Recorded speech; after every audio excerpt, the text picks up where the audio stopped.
this video, you'll learn how to choose a model in Perplexity AI.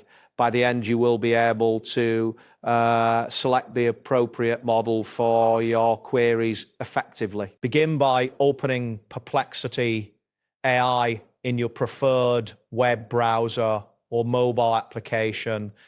Ensure that you have a stable internet connection to avoid interruptions during this process. Once the platform loads, direct your attention to the search or query box at the top of the screen.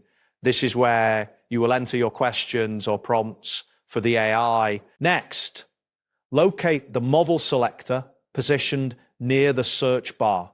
This drop-down will display various model options you can choose from, enhancing your interaction with the AI. Click on the drop-down to reveal the list of available models.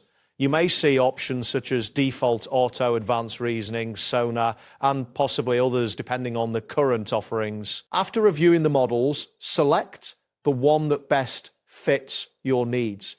Each model is designed for different types of queries, so choose wisely based on the nature of your question. Once you have made your selection, return to the query box, type in your query and press the enter key.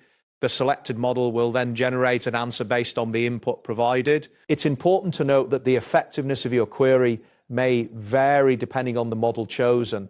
Consider experimenting with different models to see which one yields the best results for your specific inquiries.